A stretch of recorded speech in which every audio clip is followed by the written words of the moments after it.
Are you new to homeschooling, or do you have little preschoolers around and just looking for things for them to do? Maybe you don't want to buy a whole curriculum and you just want to do a little unit study. Well, today I'm going to show you a mini little unit you can do with your preschooler off of the book Stone Soup.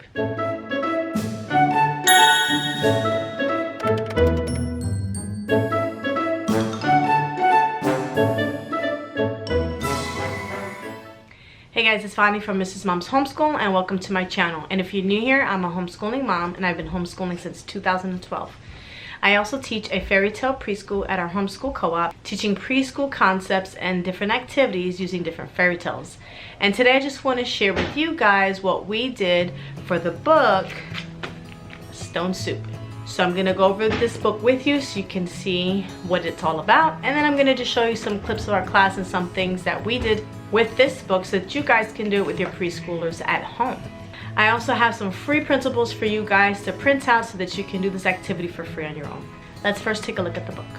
Stone Soup is about a selfish community who is tricked into creating a delicious soup from stone. They learn that the strength of people and working together can create happiness. The first thing I did was read the story to the children, and I also printed out some images of all the different vegetables and things that they put inside the soup.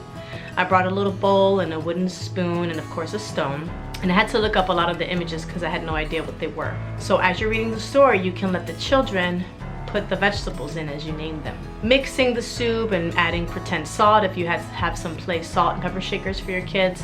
They really enjoy doing that as well.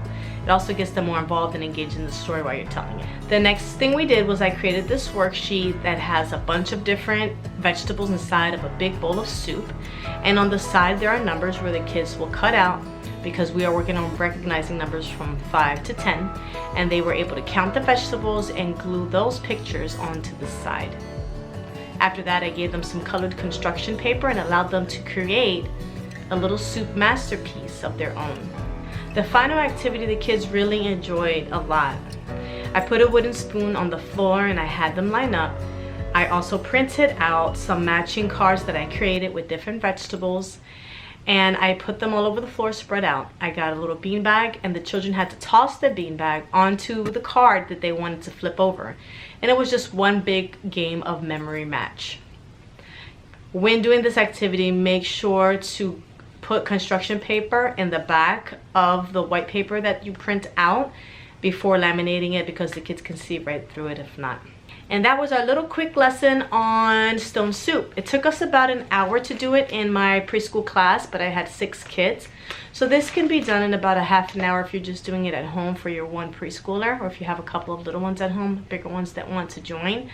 And it was a lot of fun. If you guys are interested in these type of little mini units, drop me a comment below, because this summer I'm going to be coming out with a whole bunch of different ones for you guys, and I would love to see your reaction to this type of content. If it's something that you're interested in, if you have any specific type of stories or books that you would like to see activities for, go ahead and leave that in the comments as well. And until then, I will see you guys in the next video.